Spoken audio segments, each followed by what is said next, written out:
Some betrayals don't come with warning signs.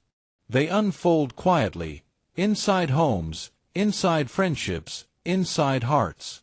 This is the story of Elena Carter, a loyal military wife who thought her best friend was helping while her husband was deployed. She was wrong. What followed wasn't just a scandal, it was a silent war. A slow, calculated unraveling that shattered an entire town and forced one woman to choose between revenge and resurrection. As you listen to Elena's journey, from betrayal to power, from heartbreak to healing, ask yourself, what would you have done in her place? Be sure to like this video, drop your thoughts in the comments, and subscribe for more powerful, true-to-life stories that dig beneath the surface of survival, love, and vengeance. Now, let's begin. In the farthest corner of the Olympic Peninsula, where the trees groan with rain and the ocean winds don't ask permission, there's a town the maps barely bother naming. Locals call it Trenholm Ridge. Cold, isolated, and fiercely loyal to its own. It was the kind of place where everyone showed up for the Friday fish fry at the church, and your childhood best friend could still be your neighbor at 40. A place where secrets didn't die, they just faded into fog. And it was here, tucked behind a cedar-lined cul-de-sac on Dahlia Court, that Elena Carter waved goodbye to her husband for what would be the last time. He didn't know that, but she did. Elena was a woman of rare contradictions. A former CIA linguist fluent in 5 languages, yet silent in the things that mattered most. A woman who could dismantle a Russian field report in seconds, but struggled to ask her husband to put his phone down during dinner. She hadn't always been that way. Years ago, when she and Derek Carter had met during a Yale symposium on Cold War disinformation, they were electric.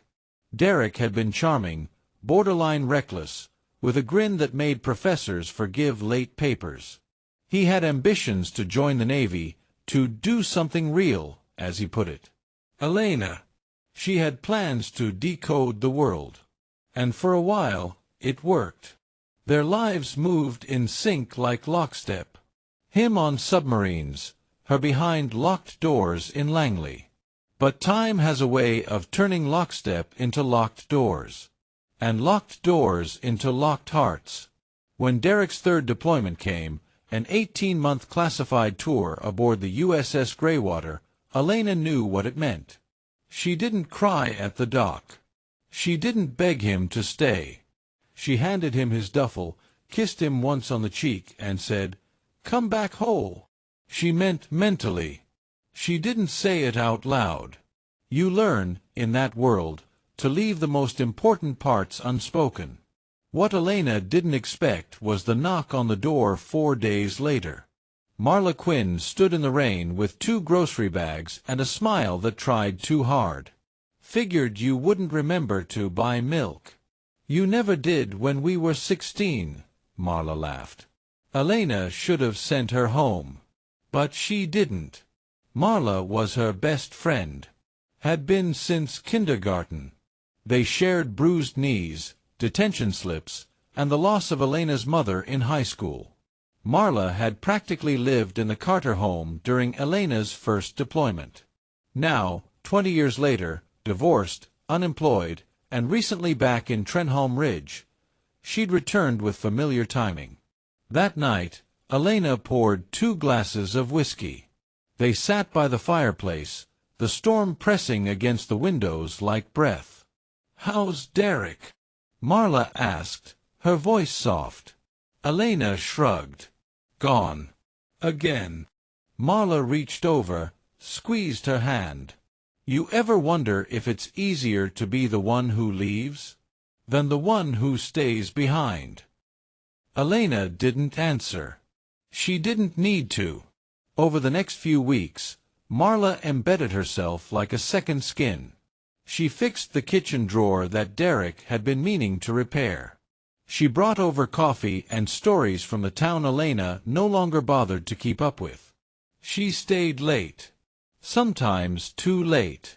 The house, which had once echoed with Derek's boots and silence, now rang with Marla's laughter.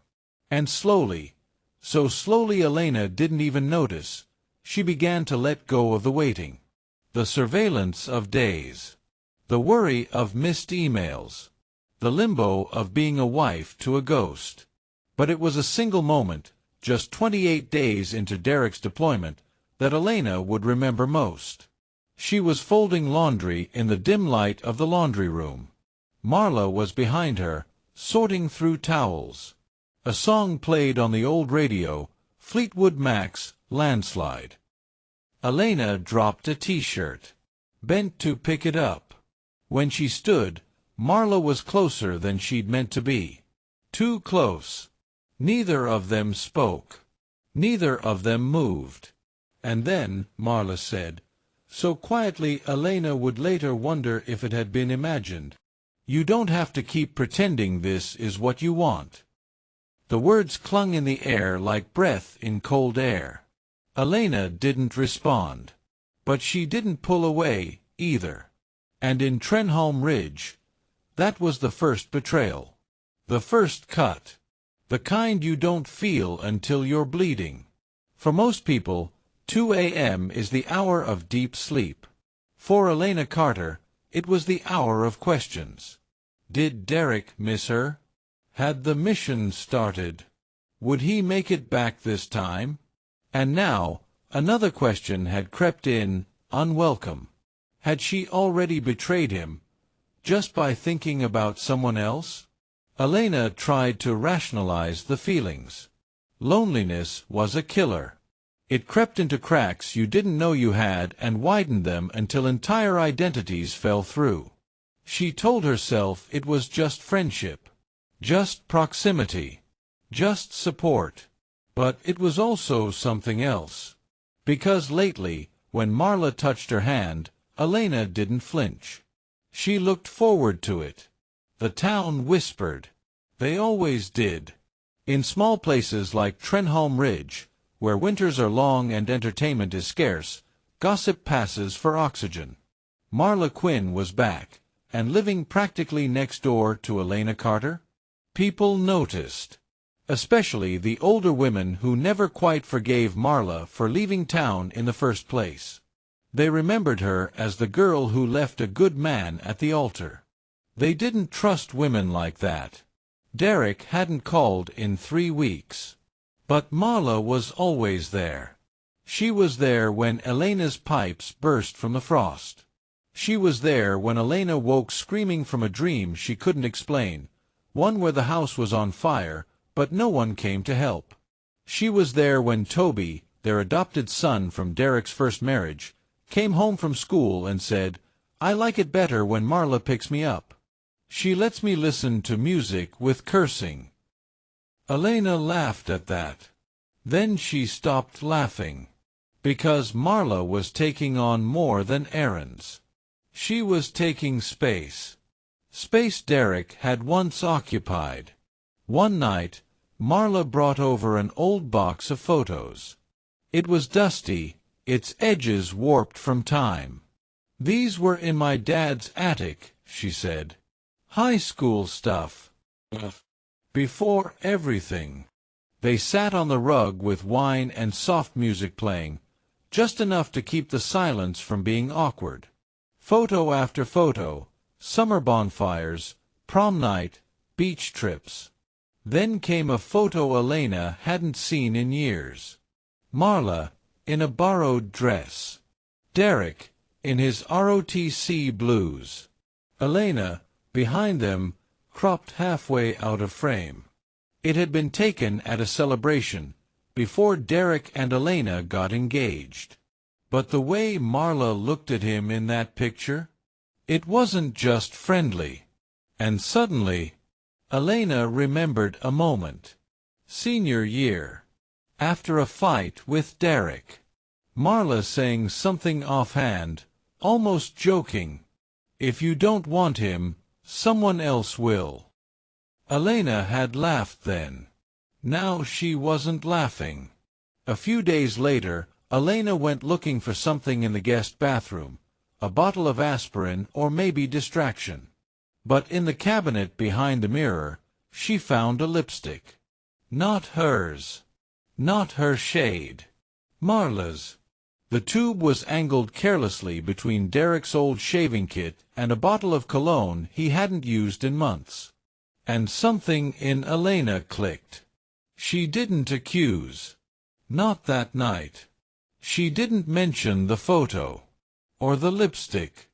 Or the way Marla had begun answering questions that weren't hers to answer when it came to Toby. Instead, Elena began doing what she had been trained to do. Observe. Record. Analyze. In another life, she had profiled Russian moles for the CIA. Now, she would profile her own best friend. She started writing in a journal again. Not for healing, but for evidence. Times. Interactions. Small shifts in behavior. She catalogued. How Marla's compliments had become more personal.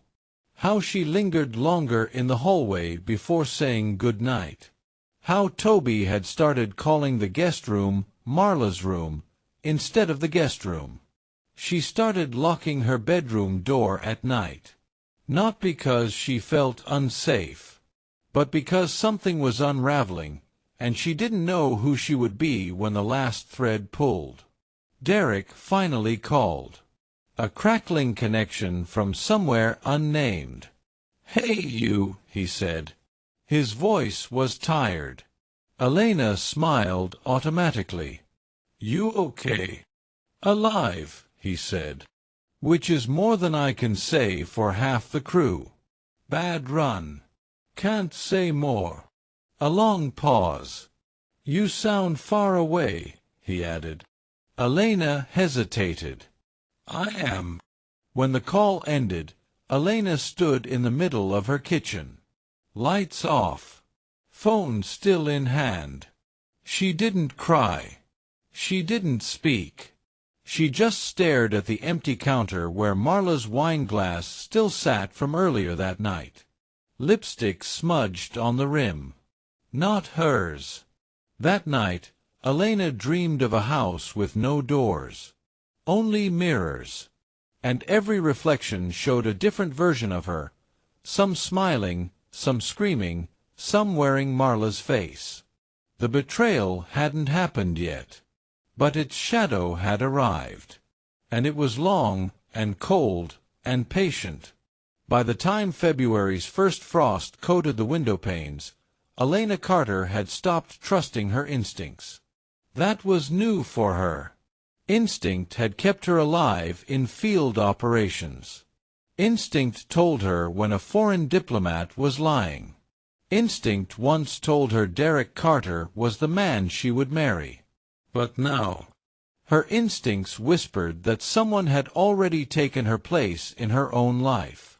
The town of Trenholm Ridge carried on, oblivious to the storm that gathered behind the Carter household's blue-painted door. Marla Quinn's SUV sat in the driveway more nights than not now. Neighbors stopped wondering why. People stop wondering when they've made up their minds. Elena tried to reclaim the routine. She cooked Derek's favorite meals. She lit the candles he never remembered to buy. She wore the perfume he once told her smelled like the sea. But Marla always arrived before the candles burned down. She always brought takeout and a reason why Elena shouldn't have bothered. "I know you're trying," she said one night, setting down a greasy bag of Thai food. "But you can't live in memories." Elena smiled politely. Inside, something snapped. That same evening, Toby came home from school holding a drawing. 3 stick figures, one tall with long brown hair, one smaller boy, and one in a blue uniform. Above them, written in crayon, "Me, Mommy, and Auntie Marla." No Daddy. No Derek. Later, as Toby napped and Marla loaded the dishwasher like it was her kitchen, Elena finally spoke. "Do you miss your old life?" she asked quietly. Marla looked up. "What do you mean?" Before the divorce. Before coming back here. Before this version. Marla wiped her hands with a dish towel. I miss being seen. I miss someone asking how my day was, without it being small talk. I miss mattering. Elena nodded. Then she asked the question. The one she already knew the answer to. Do you ever think about Derek? Marla froze. It was just for a second. But Elena had trained for moments like that. That night, after Marla left, Elena opened the journal again. She wrote 3 words in block letters. Crossing has begun. What came next was not a confrontation. Elena knew better than that. Confrontation creates lies. Surveillance reveals truths. She placed a wireless pin camera in the hallway, disguised in a coat hook Derek had installed 3 years ago. She synced it to her old secure laptop, encrypted the feed, and set motion alerts for every time someone entered or exited the guest room. She didn't know what she hoped to see, but a part of her, a deep, quiet, strategic part, knew what she feared was already happening. On a Thursday, she left the house for a client consult across town. She told Marla she wouldn't be home until evening. 2 hours later, her phone buzzed with a notification. Motion detected. Guest room. Elena pulled over on the side of the road. Opened the encrypted stream. The coat hook camera blinked to life. And there, in the blurred corner of the frame, was Derek Carter. He wasn't supposed to be back. His mission still had another month. She hadn't heard from him in 2 weeks. Yet there he was, duffel bag over shoulder, pressing the keypad on their front door. And Marla was already inside. Elena stared at the screen. She didn't feel betrayal yet. What she felt was calculation. Why didn't he tell her he was home? Why wasn't he looking for her? Why go to the guest room? And why was the hallway camera the only one with motion? No kitchen movement. No living room. No second floor. She watched as Marla came into frame. They didn't hug. They didn't kiss. But the silence between them was not the silence of strangers. It was loaded. Familiar. Derek ran a hand through his hair. Marla touched his elbow. They stood there like 2 people on the edge of something already decided. Then the feed froze. Interference. Or maybe sabotage. Elena didn't drive home. She didn't text. She didn't cry. Instead, she turned the car around and headed for the one place no one would look for her. The boatyard.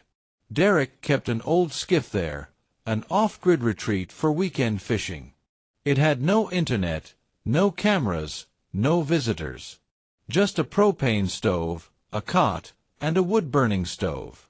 Elena keyed in. She didn't sleep that night.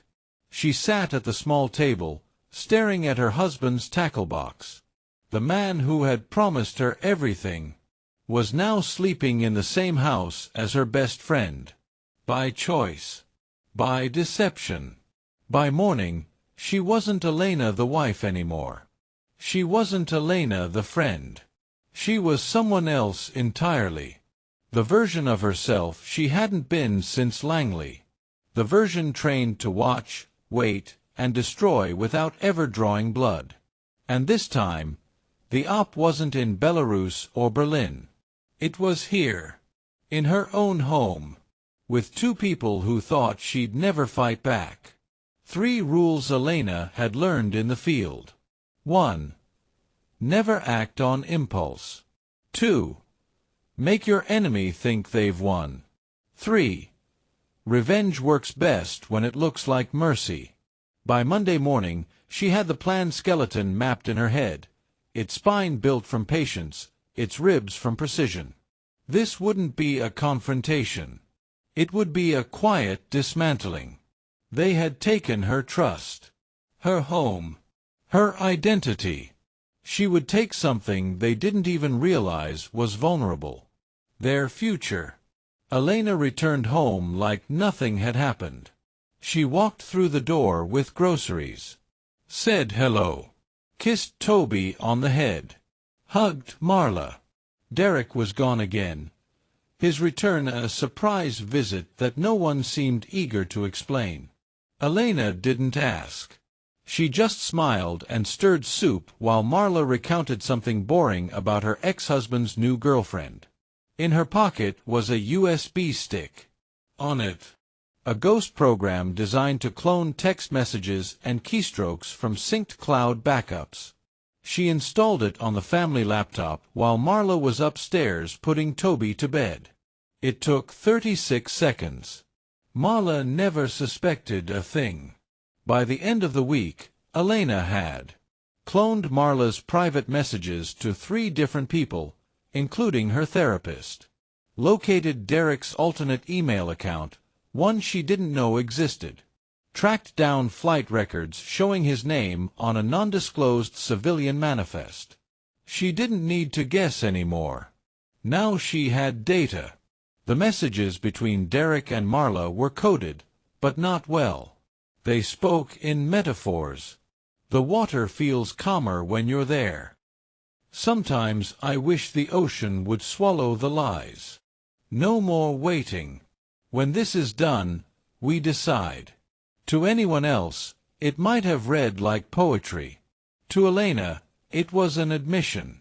They weren't just having an affair. They were planning a life.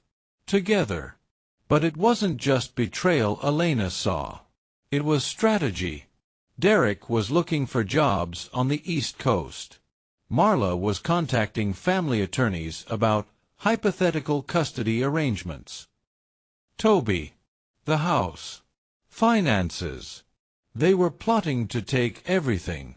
And still, neither of them had spoken a word to her.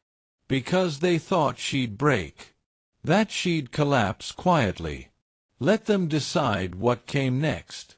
But Elena Carter didn't break. She redesigned the battlefield. Step 1. Information control. She began shifting passwords on joint accounts, subtly, slowly, setting up dual authentications they couldn't access without her. Then she shut down 3 shared cards for unusual activity. She feigned concern when Marla said her grocery payment failed. Oh no! Maybe it's fraud again. Step 2. Reputation prep. She reactivated her old Twitter account. Subtly reshaped her image as a resilient veteran spouse, advocating for military families dealing with emotional trauma during deployments. She posted carefully chosen photos. Smiled with Toby. Posted throwbacks of Derek in uniform with vague captions like, "Not all wars happen overseas." The town took notice. People began commenting again. Old friends messaged support. Church neighbors dropped off casseroles. Marla. She wasn't invited to the Sunday Women's Circle anymore. Step 3. The leverage play.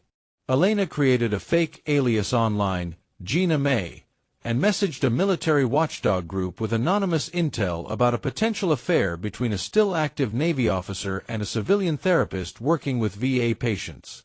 She included just enough detail for them to start asking questions. And once the Navy starts asking questions, they rarely stop.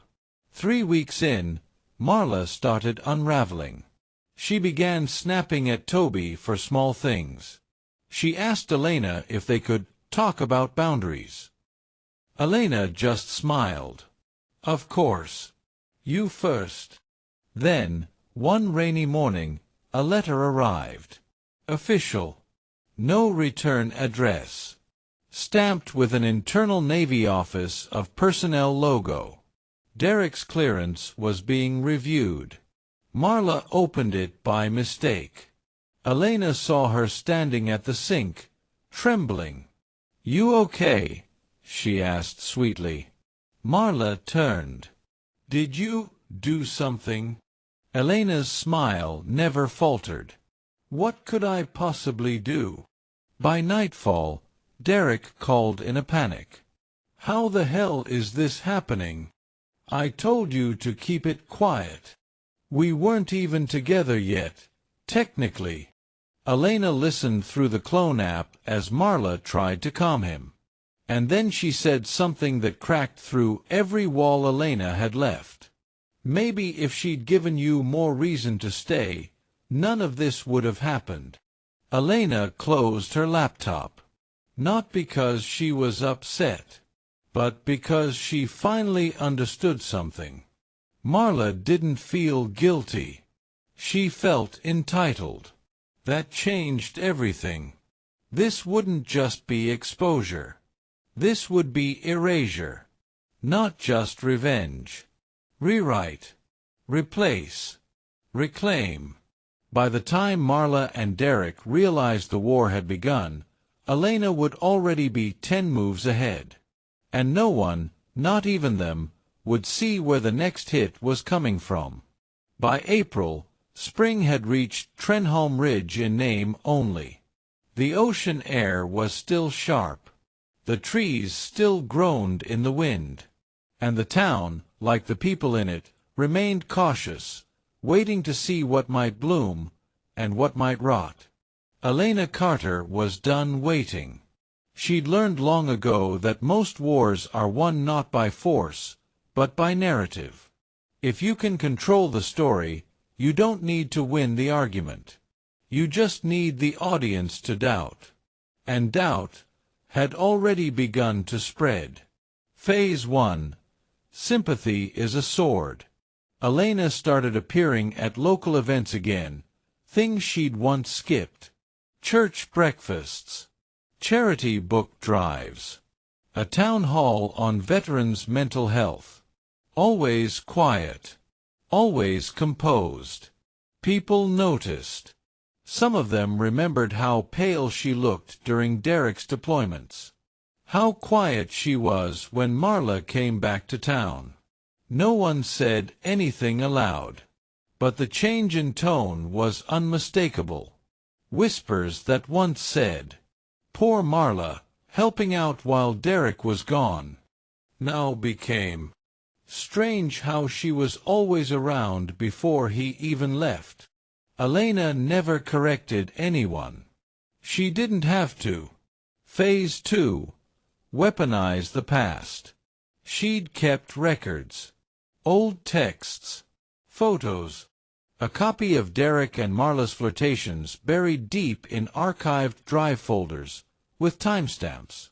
She printed them, blacked out names, and sent them anonymously to the local church elder board, Derek's former CO, and the ethics committee at the VA clinic where Marla used to work. They couldn't prove anything directly. But that wasn't the point. Doubt had already done its damage. Within a week, Derek's Navy re-entry program offer was suspended pending an internal review. Marla was asked to step back from her VA volunteer position. Their shared rental application for a waterfront property was quietly denied. Elena got the call from the property manager herself. "I didn't want to assume, but you're still legally married to Derek, right?" Elena smiled. "I am." Phase 3. Divide and isolate. The cracks were visible now. Marla barely spoke at dinner. Derek started driving to Port Angeles for work and returning later and later. They had tried to build something together on the foundation of betrayal. But betrayal is a poor foundation. And the house was tilting. Toby, who had always adored Marla, began pulling away. Elena didn't say a word to influence him. She simply let things unfold. The boy noticed Marla's snapping, her sighs, the nights she forgot to help with homework. And he noticed the difference when Elena was around. She showed up early to school recitals. She packed lunches with sticky notes that said, "Proud of you." She let him cry the night he asked, "Is Daddy mad at you?" She didn't lie. She didn't blame Derek. She just said, "Sometimes people forget who their real family is. But I never forgot you." That night, Toby asked to sleep in Elena's bed.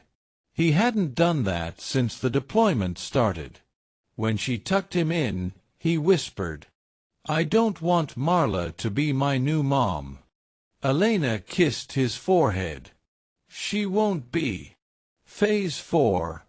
Reclamation. Elena filed for legal separation the following Monday. Not divorce. Not yet. Separation gave her control. Control of the house. Control of finances. Control of parental guardianship during transition. Derek was served the papers in the parking lot of the military support office, where half the town's veterans gathered for lunch every week. She hadn't planned it that way. But she didn't stop it either. Derek showed up that night, furious, half-drunk, pacing in the driveway. Elena met him at the door. "Don't make a scene," she said quietly. "You ambushed me. I gave you space. You used it to rewrite your life. I'm just making edits." His voice dropped. "This doesn't have to get ugly." Elena's gaze was ice. "It already did. You just didn't notice until your side started losing." Phase 5. Silence the echo. Marla tried to recover. She showed up to church alone. Tried volunteering at the food pantry. But her smile was tight now. Her eyes avoided contact. Someone had printed one of the anonymous letters and taped it inside the pantry locker room. It wasn't Elena. She didn't need to. The town had taken over. There's nothing like a community turning on its own. That week, Marla posted a vague quote on social media. "Sometimes the people you trust the most are the ones who bury the knife deepest." Within an hour, someone commented, "Sometimes you're holding the knife." The comment got 47 likes. Marla deleted the post. She didn't post again. And Elena. She didn't gloat. She didn't celebrate. She just lit a candle in the kitchen, sat by the window, and read Toby a story until he fell asleep. Because revenge, when it's done right, doesn't look like a scream. It looks like peace. The thing no one tells you about revenge is this. When it works, there's no applause. No finish line. No parade. Just a quiet house, and the sound of your own thoughts returning. For months, Elena Carter had moved with the precision of a scalpel, cutting away Derek and Marla's lies one layer at a time. Now the town had turned. Her position was secure. Even Toby, innocent, intuitive Toby, had chosen her without needing to be told who the villain was. But Elena didn't feel victorious. She felt suspended, like a ghost who had finally finished her haunting, only to realize the house was still empty. Derek had moved out. Not far, just across town, to a rental unit behind the old bait shop. A place where fishermen drank beer and no one asked questions. He came around every other weekend, picking up Toby for a few hours. But the boy was distant. Not angry. Not cold. Just observing. The way Elena had once done. She watched Derek with the eye of a tactician, measuring everything. How long he stayed. What he asked. Whether his face crumpled when Toby hesitated to hug him goodbye. And every time he left, she saw it. Guilt. Real guilt. Not performance. Not damage control. Something had shifted. One rainy Sunday, Derek stayed behind after dropping Toby off. He didn't ask to come in. He just stood in the driveway, soaked, hands in his jacket pockets. Elena opened the door. They didn't speak for a while. Finally, he said, "You were always better at endings than me." She looked at him. "This isn't an ending, Derek. It's just the truth finally showing up." He nodded. "I was scared," he said, "of the silence, of you leaving. I thought I could start over before I lost everything." Elena's voice was quiet. "You didn't start over. You just started again, with someone closer." He didn't ask for forgiveness, and she didn't offer it. But when he left, she felt something shift. Not closure, just room. Room for the first breath she hadn't taken in years. Meanwhile, Marla unraveled. After losing her volunteer status, she applied for 3 different jobs in nearby counties. All denied her.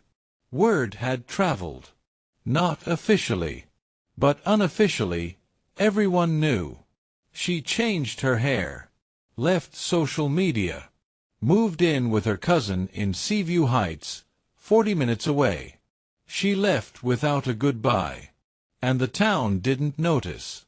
1 week later, Elena received a letter. Handwritten. From Marla. "I know you think I never loved you, or that I used you. But I loved you in ways even I didn't understand.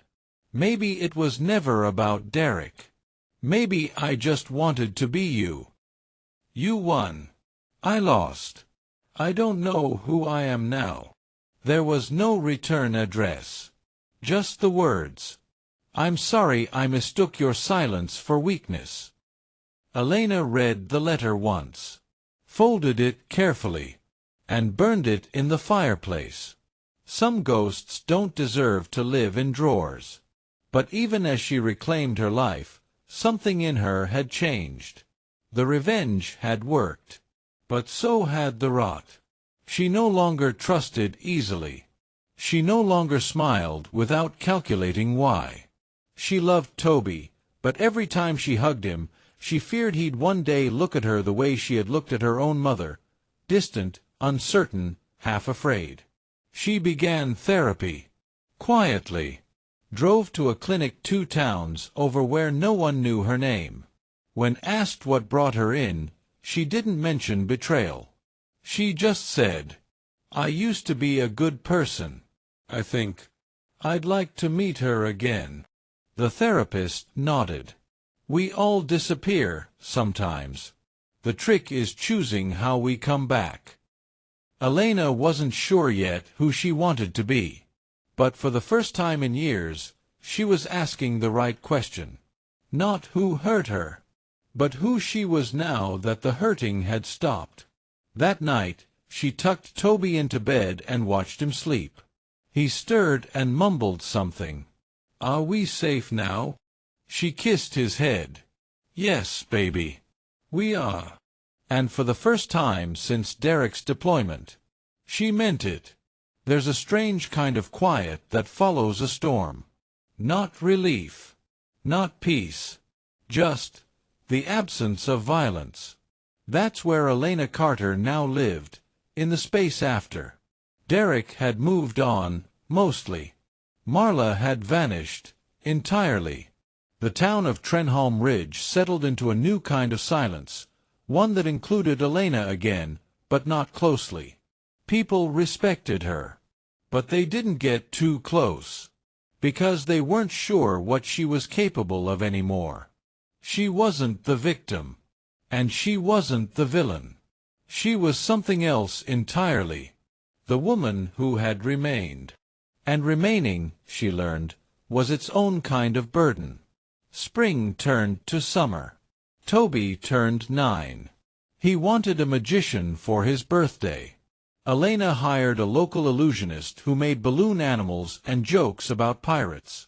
The party was small, just 5 friends, all under 10. Cupcakes. A bouncy castle. simplicity. But after the guests left, and Toby sat in his room drawing on the wall with chalk, he asked, "Do you think Dad's mad at me for liking it here more?" Elena paused. "No. I think your dad's just figuring out how to be your dad again." Toby nodded. Then he added, "You don't look sad anymore. You used to look sad when you smiled." And just like that, Elena felt something loosen in her chest. The kind of release that doesn't announce itself with tears, but with breath. That night, she took out the last box. The one from the attic. The one labeled, Langley/before Derek. Inside were old field journals, agency training modules, notes from missions she had nearly forgotten. In the corner of the box, folded like a forgotten thought, was a letter of resignation she'd never sent, dated exactly 2 weeks before she married Derek. She had put everything into him. Her love, her loyalty, her future. Now, for the first time, she wondered, what would have happened if I had stayed me instead of becoming us? The next day, she emailed a contact at the cyber division of a civilian branch she used to contract with, just to ask if they were hiring part-time consultants. They replied in 2 hours. "For you. Always. You ready to come home?" Elena stared at the screen. She wasn't sure what home meant anymore. But the idea didn't scare her. A week later, Derek called. He sounded tired. Not broken. Just diminished. "You heard about Marla?" he asked. "No," Elena said. "Should I have?" She filed for bankruptcy and left Washington. Rumor is she's in Arizona. Or maybe Texas. Elena said nothing. She asked me if I ever loved her. I didn't answer. Why not? Because I'm still not sure if I ever loved anyone the right way. Silence. "You loved Toby," she finally said. Derek let out a long breath. "He loves you more." Elena didn't argue. She didn't need to. August came. Elena started consulting on small cyber cases again, freelance work tied to stolen identities and deepfake harassment cases. It was slow work, but it was hers. She found she liked being useful again, outside of motherhood, outside of marriage, outside of war. One afternoon, while organizing files in her office, she came across a scrap of paper she'd used during the early days of Operation Silence. It had 3 names on it. Hers, Derek's, Marla's, all connected by arrows. Dates, locations, timestamps. Below them, in the corner, was a scrawled word she barely remembered writing. Why? She stared at it for a long time. Then she crossed it out. Not with anger. Not with bitterness. Just finality. Some questions don't need answers. They just need to stop taking up space. By autumn, the house felt new again. The spare room, once Marla's, was now an art room for Toby. The hallway had new paint. The kitchen clock had been replaced. Nothing dramatic. Just little changes.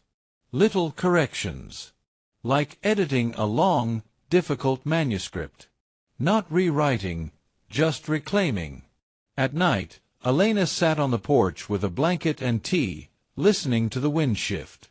And every so often, she would whisper to the dark, "I'm still here." Not as a declaration, but as a quiet promise to herself. October in Trenholm Ridge came wrapped in fog. The kind of fog that softens the world and makes even familiar streets look unfamiliar. Elena Carter liked it that way.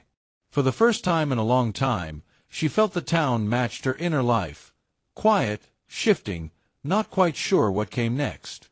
But clarity doesn't always arrive with the sunrise. Sometimes, it comes in the form of a name, typed into an email inbox you'd stop checking.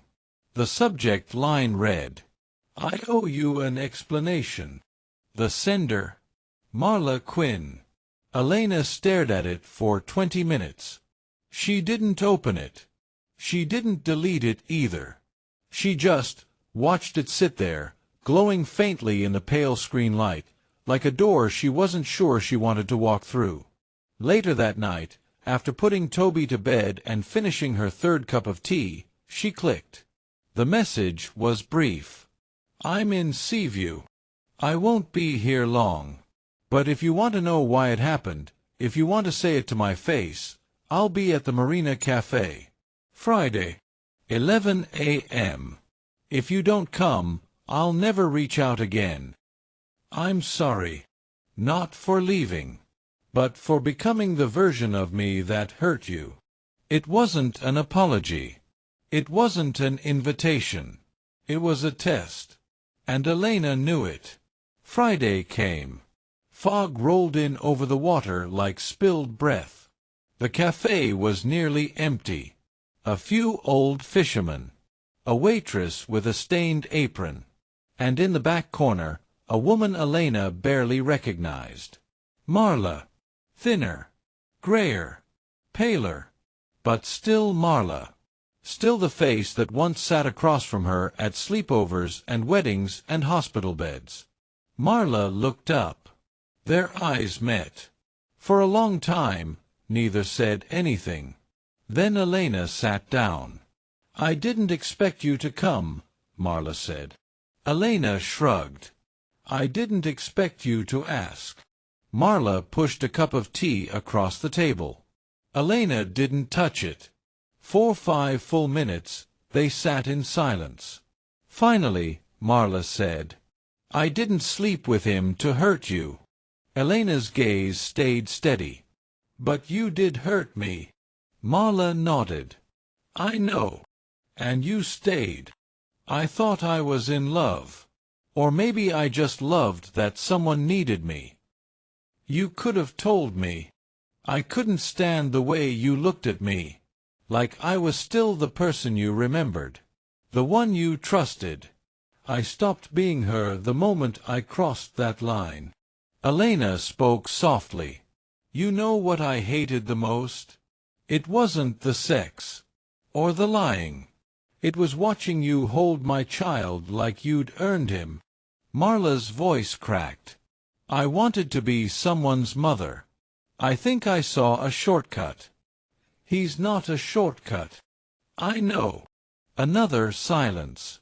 Not awkward this time. Just exhausted. "You were my sister," Elena said, her voice shaking slightly. "I let you in when I couldn't even let my own mother in."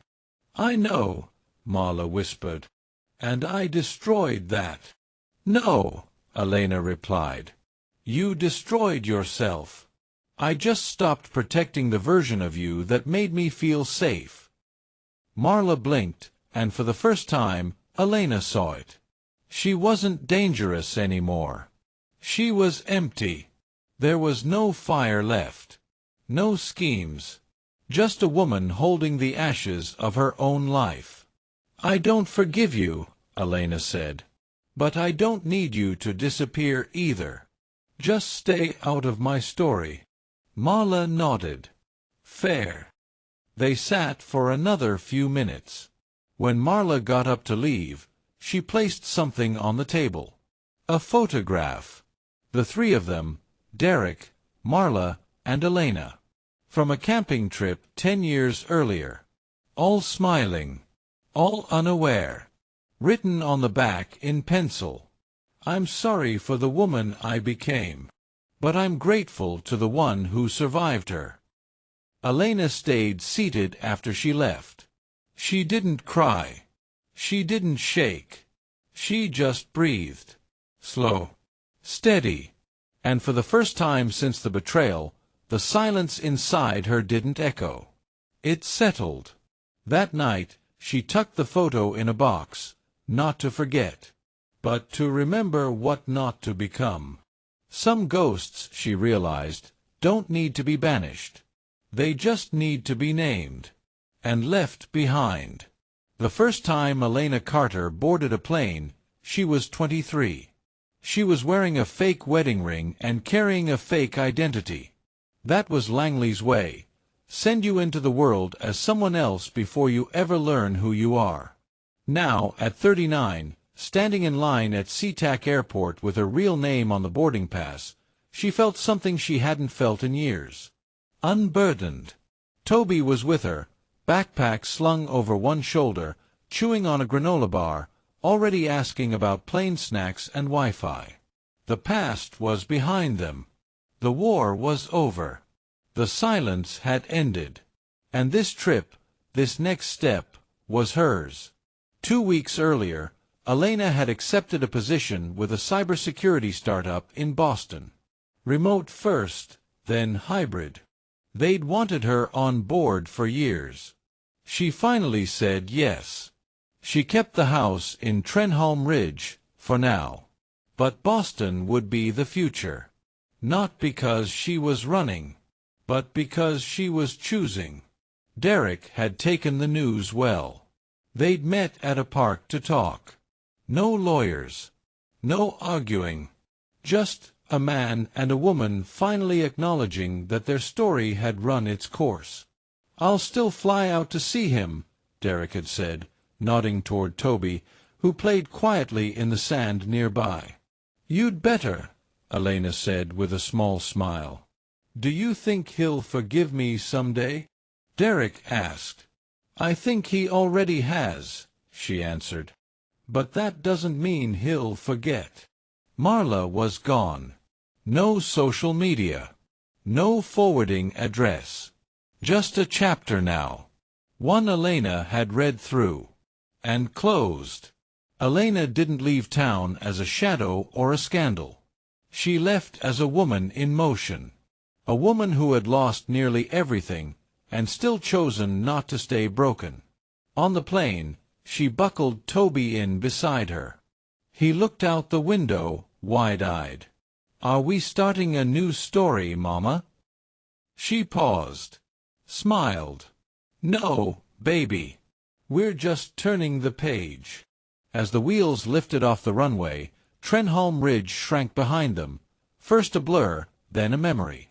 And Elena Carter, for the first time in a long time, was nobody's wife, nobody's ghost, nobody's story to distort. She was herself. And that was enough. Because in the end, revenge is loud. But recovery is quieter. And infinitely more powerful.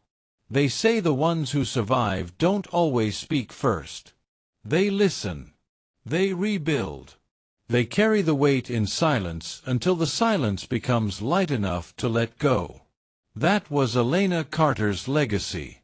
1 year after leaving Trenholm Ridge, she sat alone on the rooftop of her Boston apartment, watching the skyline blink against the twilight.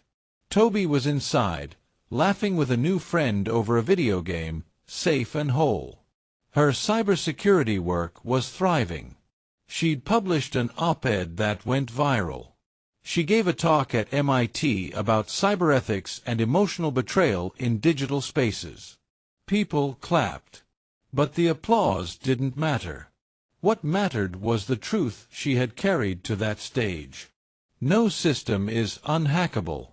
Not a network. Not a marriage. Not even the human heart. But you can harden the perimeter. You can learn. And you can rebuild stronger. Her phone buzzed once a week with a message from Derek. Photos of Toby. Short updates. A slowly mending fatherhood. They didn't talk much beyond that. They didn't need to. Some wars don't need peace treaties. Just distance. And time. As for Marla, she never returned. Not to Washington. Not to Elena's inbox. Not to the pages of the story that no longer belonged to her. And in a strange way, that was her redemption, knowing when to disappear. Elena no longer flinched when she heard Derek's name. No longer avoided certain roads. no longer second-guessed her laugh. She smiled more now. Not wide, not dramatic, but honest. The kind of smile that isn't performative. The kind that says, I walked through fire, and I didn't vanish. One autumn afternoon, Toby asked her, Will you ever get married again? Elena paused. Maybe, she said. Do you want to? She thought for a long moment, then answered, Only if it adds peace. Not if it replaces me. Toby tilted his head.